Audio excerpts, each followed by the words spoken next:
Taoiseach, last week you made a full commitment to supporting Ukraine sovereignty. The same week you made an argument for Ireland to cede sovereignty to the European Union in terms of the EU Migration Pact. Now, sovereignty is no small thing. It means that the people of this country can self-determine the laws that govern us. It means that they can influence the elected representatives and hold those elected representatives to account. But when decisions are made in Brussels or Berlin, Irish people find it very hard to influence those decisions, and we certainly can't make hold those decision makers to account. The banking crash was a perfect example of this. The EU forced billions of euros of bailouts on the Irish citizens. It did enormous damage to this country, and we're still recovering in terms of a lost generation of investment in health, housing and infrastructure.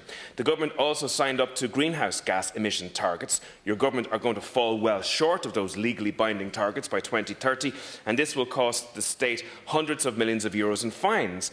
And in an answer to an AIM2 parliamentary question, we learned that the EU is fining Ireland tens of millions of euros at the moment. The EU fined Ireland €2.5 billion in relation to wastewater issues, 1.5 million euros in environmental impact assessments, 17 million euros for the Derry Bryan wind farm, 2 million euros for the failure in money laundering directive, 2.5 million euros in failures of the Audiovisual Media Services Directive, and €500,000 in relation to the European Electronic Communications Code. You're currently in court at the moment fighting fines in relation to what's happening in the bogs currently. So your government is looking now to sign up to further EU commitments, and you're already failing on the commitments that you've signed up to and getting fined. Now, the immigration policy of this country so far has been a disaster. You failed consistently to differentiate between those who need help and those who don't.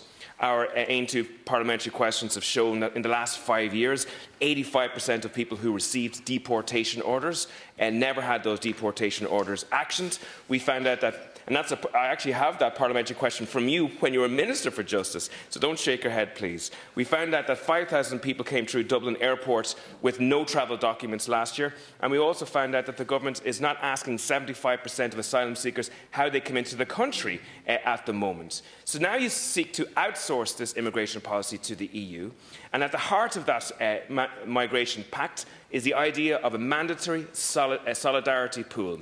States must accept immigrants or financially contribute. Numbers and amounts of money are based on population and GDP, and our GDP, as you know, is already artificially elevated in this country. So we're finding it impossible currently to accommodate the migrants who are coming to this country.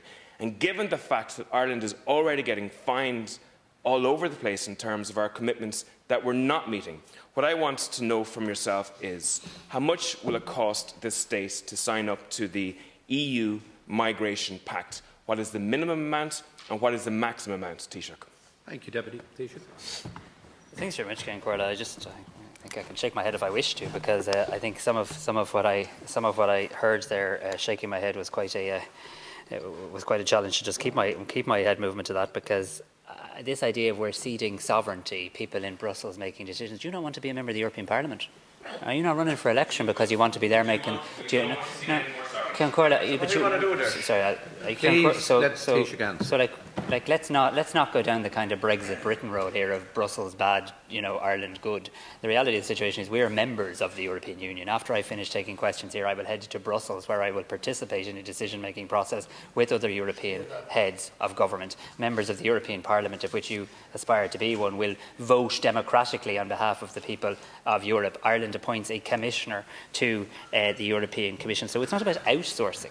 This country took a proud decision, I'm not sure what your position on it was, to join the European Union. So that's the first point.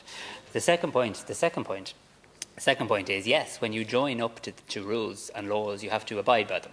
And we have court systems in place in relation to that, and we have sanctions if you don't, and that puts, of course, member states, including Ireland, under pressure from time to time. But they're rules and laws we signed up to. Nobody imposed them. Nobody said, you must do this. We signed up. We opted in. We chose to do that. So that's very much part of how a rules-based system works. I can't hear you. And then thirdly, when it comes to migration, I just think it is fanciful in the extreme, that this small little island, with thankfully an open border, which we all worked very hard to protect during the Brexit process, can just go it alone when it comes to global and EU migration. The fact that we would continue with a system where we cannot effectively return anybody in many ways in terms of secondary movements, where, as you point out, the deportation system can be challenging at times, to actually sign up to a significant overhaul of the rules that would actually result in a firmer migration system, a fair one but a firmer one, and that Ireland will disproportionately benefit because so many people who come to Ireland seeking refuge come here from what we call secondary movements. So there's absolutely no doubt in my engagements in Europe in the last week, and I doubt there'll be any doubt after my engagements this week, that Ireland stands to be one of the big beneficiaries of the EU Migration Pact, and we'll have plenty of time in this House to debate and discuss that. But let me be clear also in relation to our migration system, and it's not possible, I think you know, to put the costings on these things, because these are dynamic effects. Ireland will benefit in some ways, not in the other, but Ireland will overall be the better. And we'll have an opportunity to tease through in painstaking detail the EU Migration Pact at both the Justice Committee, the floor of Dáil Éireann, the floor of Shannon Éireann, and then far from ceding sovereignty, the people's representatives, you, me and everybody else in this House, will vote taw or kneel in relation to whether we want to go it alone or whether we want to work with our European partners in terms of accepting the fact that migration is a massive crisis of our time, a humanitarian crisis and an economic and social challenge, and that we need to work together on this. Thank you, Taoiseach. Deputy Tobin. People with your political background probably said in 1921 that it was fanciful for a small country like ourselves to go it alone and be sovereign back then. But this is the key issue here, Taoiseach, as well.